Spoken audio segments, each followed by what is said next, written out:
So I'm Ryan Findley. I'm NEOMIND Ryan on everything, Twitter, GitHub, Speaker Deck. I'll probably post these slides there, and if we can get the video up on YouTube or something, I'll reference it there. Let me find my remote. I want to, I guess, thank Ben, because he called me the co-founder, but I'm really his sidekick. He did all this. Get started. So I've been a software developer for my whole life. My company's NEOMIND Labs. We're located here in Center City, and our specialty is Ruby on Rails. I'd like to take this opportunity, whenever I have the chance, to get to know some things about what you guys have done, what's normal.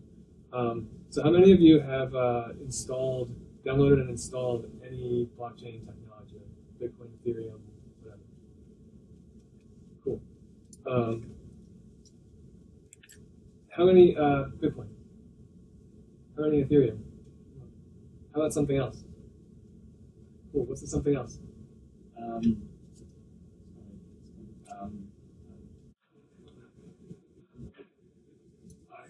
Saved by the Bell. Wait, really? Oh no. Oh really? Where's Mike? He's having early today, so let's just keep going. Okay. You're ready to move if we have to. There's something else. There's a startup from San Francisco which does digital identity and payments using blockchain. Cool. The name of it is Yeah, there's something else?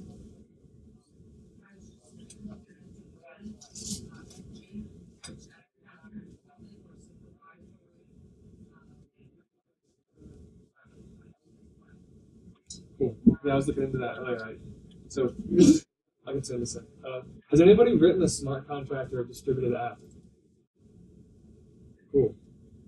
All right. So the reason for my involvement in this organization, this group, is a little bit selfish. I feel like following what's been going on in the cryptocurrency world and in the blockchain world has gotten nearly impossible. It seems like there's various censorship and influence campaigns that are happening on social media.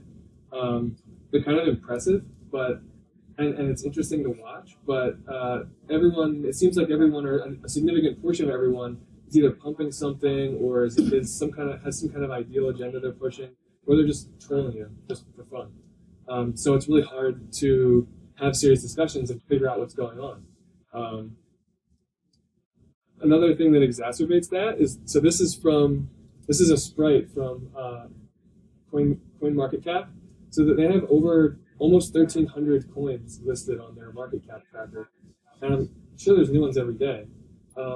So, I mean, even if we could talk about this online, it would be impossible to keep up with what's going on. I have no confidence at all that if something new and exciting emerged today, that I'd find out about it this year, if ever, or next year even. And I think a lot of people have an incentive to not discuss that because they want their thing to win, whatever thing they're already invested in. I think a lot of people view it as a zero-sum game. And I don't think that's the way it's going to play out. I don't think there's going to be like a single winner and a bunch of losers. I think everything's going to keep getting more and more complicated.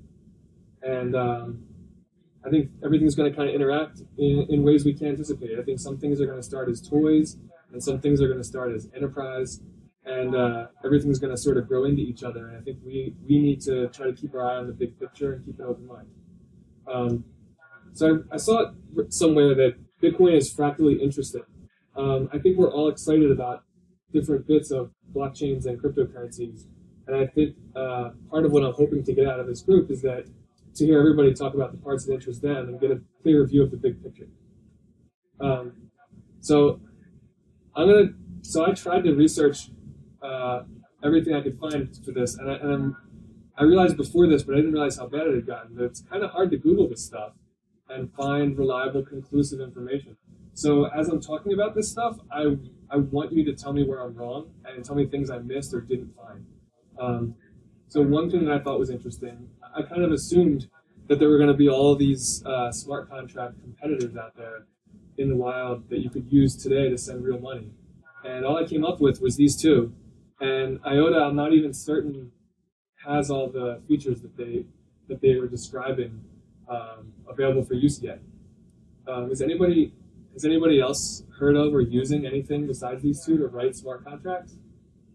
Zcash is already generating a cryptocurrency. Do they have a contract platform?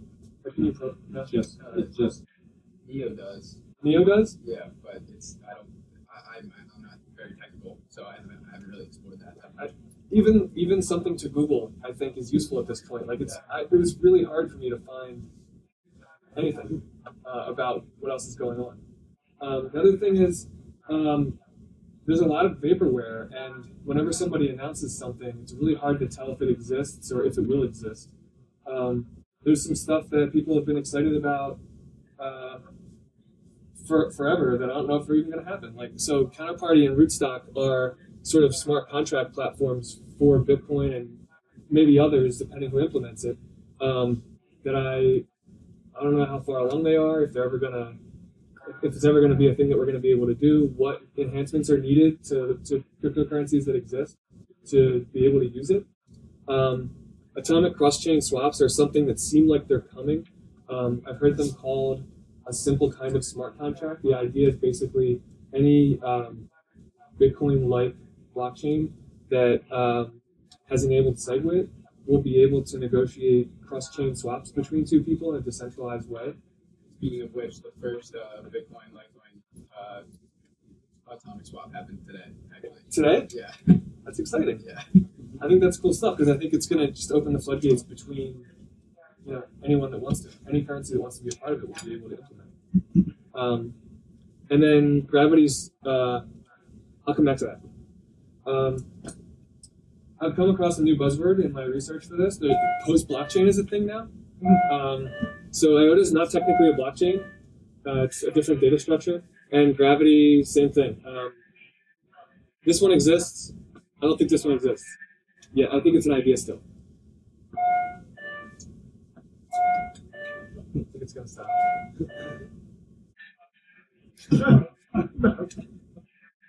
Tell us several times to this. So,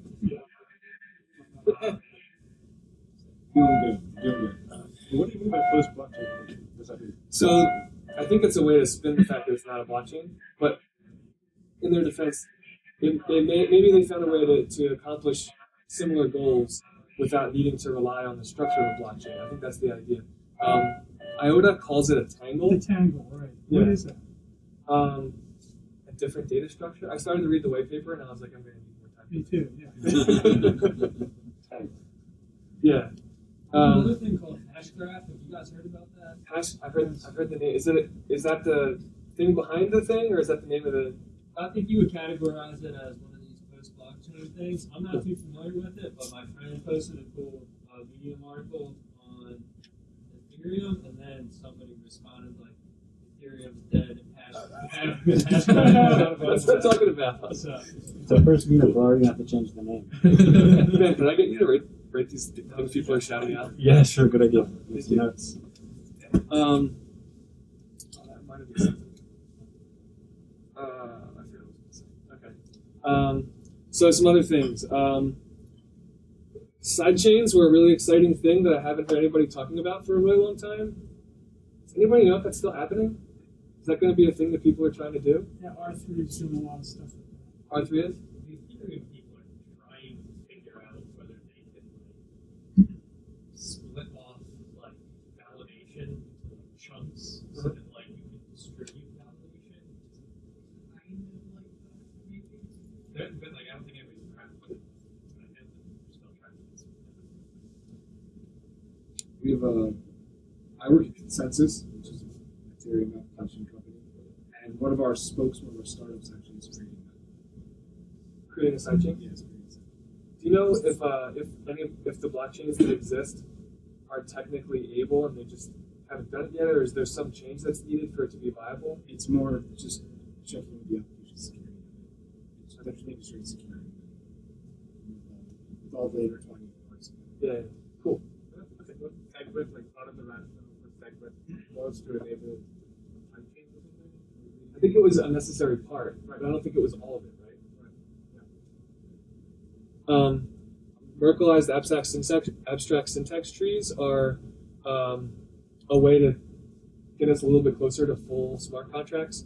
And there is a language that I think looks really cool, but even reading the white paper gets really complicated and mathy really fast. It's over my head. Another thing I hope to get out of this group is people that are able to understand different levels of complexity can discuss it. So someone can tell you what's going on in that paper. But at the beginning of it, the beginning of Simplicity white paper has a really good state of where we are today. But they use proofs, which I think is cool because you don't want to bug in your smart contract, right? And it uses this Merkleized abstract syntax trees, and people are trying to get this into, Bitcoin likes, because it lets you reveal only as much information as needed to enforce a contract, which keeps the blockchain small. And then Bulletproofs is a paper that just came out in the last couple days, and that one also gets really mathy because I think they have a new way of doing zero-knowledge proofs. The thing that this does for any blockchain that implements it is confidential transactions, so you no longer can tell the inputs and outputs. So if I sent you $5, the whole world wouldn't know that I sent you $5. They would know that I sent you something, assuming you could figure out who's who with the pseudonym. So it's not confidential transactions confuse people, and there's a lot of flame wars going on about it's not real privacy, it's not useful. You want to nerd on that? Go on YouTube and search for and talk about something called Yeah, okay. I've heard of that. Is that like a coin join? It's Like a mixer anonymizer? It's still they're still writing code to see if the proofs actually work, but that's part of what it is. And there's a whole really fun story behind it. So YouTube Mimblewimble? Just Mimble. Okay. Very popular. Yes. Oh. It's a funny story. Thanks. So this is kind of it, just some further reading. I think depending how much of this stuff you've read before, I just wanted to give a couple of examples of things for people that are trying to get their feet wet. The Bitcoin white paper, I don't actually think is that bad. There's no math in it. It's pretty high level. I think we could argue that it's without any source code. It's too vague to maybe build. For people who do think it's bad, I have layman's terms Bitcoin white paper. If you'd like it, I can email it to you. That is awesome. Yeah. I'm gonna ask you to Yeah, send to the group. I can send it into the meetup group or in a comment or something. I think it's on Rap Genius too. I found it somewhere on the internet, and it was right when I started learning about this stuff, and it was great. It's awesome. Thank you. Yeah. A blockchain in 200 lines of code is a JavaScript example. So if you've done any JavaScript, it's pretty simple code. It might be a good way to understand what's happening. Ben found this blockchain visual demo. There's a video that's great if you just want to sit back and watch it. But there's a link called Blockchain. If you click it, there's an interactive HTML demo where you can build a blockchain, and it actually mines the block for you when you change the content. And it takes a couple seconds in JavaScript to figure out the hash that starts with 4 zeros. And if you change one of the earlier blocks, it invalidates all the later blocks. And it's a really cool way to just play with it and get a feel for what's happening. And then again, the Simplicity white paper. It wasn't clear to me what they're targeting. I think at first I assumed it was just for the Ethereum blockchain EVM platform. But they mentioned Bitcoin stuff a lot too. And I realized reading over it better, I don't think they say, so I guess the code doesn't exist or isn't done, and I don't think they say what they're targeting. I think maybe the idea is that it could be used for any blockchain. But again, the intro is really good. They just talk about what Bitcoin's capable of, what Ethereum's capable of, and what in the author's views the drawbacks of each approach are today. And they have some really cool ideas about using formal proofs and that sort of stuff. I have to do that. Anyone want to tell me why you came to this event and what you're hoping to get out of it? Have enough knowledge that when we don't figure out what this is actually for, that I can just start going right then. Cool.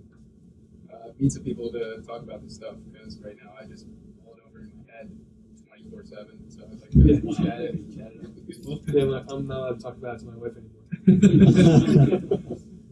Yeah, see, it's the same thing. It's a, meet some like-minded people, kind of exchange ideas, and so you realize, I didn't know about that. Just like that, vice versa. I work at a blockchain company. We want more people to come onto our team because we're hiring at a very massive rate. That's cool. Yes. They have to come working. To try to steal everybody's private keys. Like I'm Steve. Ask for our USB drive favorite to plug into the computer. You got the new Star Wars on it, right? Everybody had fun. Cool. Anyone else? Alright, cool. Last thing is I want some ideas about what we're gonna get out, what we should cover at our future meetups, and I'm gonna write these down actually.